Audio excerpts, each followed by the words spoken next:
Let's bring in Rodney Harrison coming up. Do you buy into those guys being on the hot seat, Rodney? What's that, Dan? I didn't hear you. Oh, well, you're just like the Danettes. They don't listen either.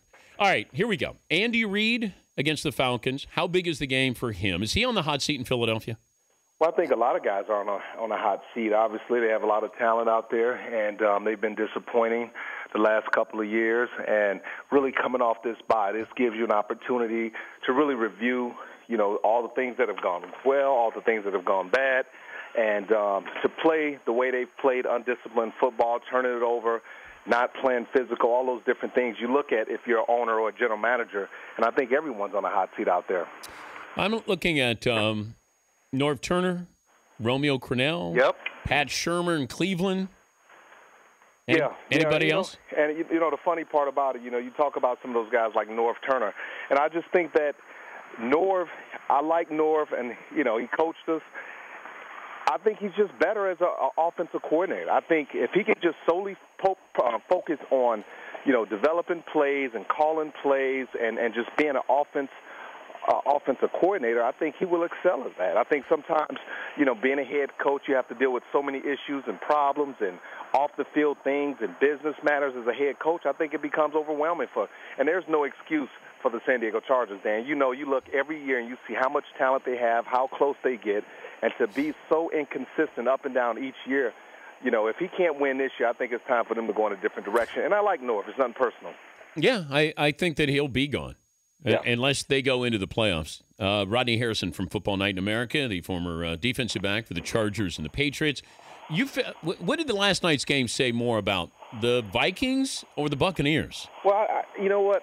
We saw the Buccaneers all year play hard, but we've always saw them collapse in the third and fourth quarter. But, Tony Dungy, he was so high on the Vikings, and I look at him every week and I say, Tony, they're not that good. I mean, obviously they have Adrian Peterson. I think he's one of the best backs in the league, obviously. But they're not very good. You look at the offense, other than Percy Harvin, and they don't have any receivers. They're not very good. Defensively, I figured, their corners aren't very good covering man-to-man, and I think they'll struggle when they start playing against the Green Bays and the Chicago Bears. I don't think they're very good. You got the Skins against the Steelers. I'm going to put you in the defensive secondary for the Steelers. What do you do with Robert Griffin III as a defensive player?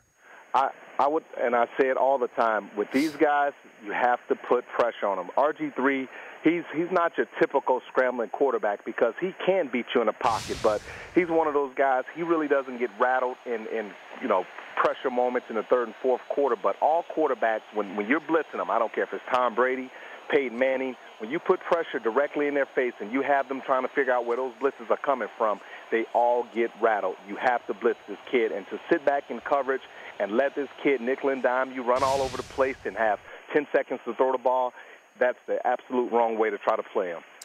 What do you think of Cam Newton? If he's your quarterback, you're his teammate, say anything to him?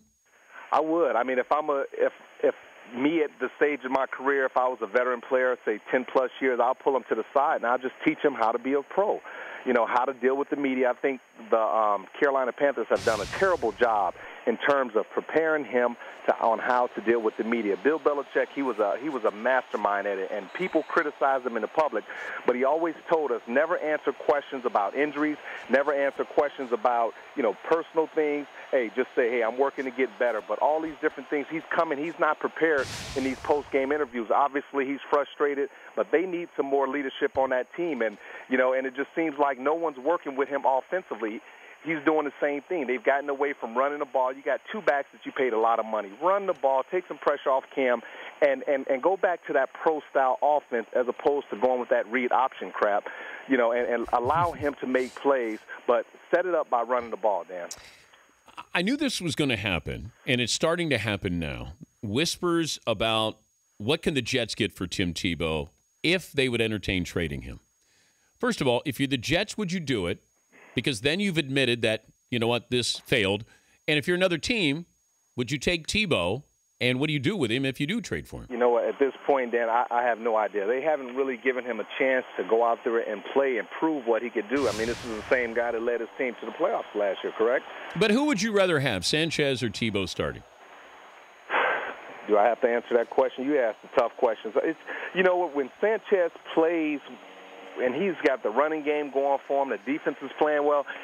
He can play okay. I mean, obviously in the past he's had some success, but I don't trust neither one of those guys at this point in time. But I just say this for the sake of Tim Tebow. He hasn't been given a fair shot to play quarterback with the Jets, because when you're putting him in there in spot duty, a play here, a play there, it's not fair to the kid. Give him 2 or 3 series and see if he can find a rhythm, a groove, and see what he can do. All right, let me ask you this. Who would you rather face as a defensive back, Sanchez or Tebow? Definitely Sanchez. Because I just think that you can confuse them on defense. You can move around with them having limited weapons. You know, he's gonna panic if you put pressure on him, and he'll give you 2 or 3 chances at interceptions per game. I'll see you this weekend. Thanks for having me, Dan. All right, buddy. That's Rodney Harrison, Football Night in America.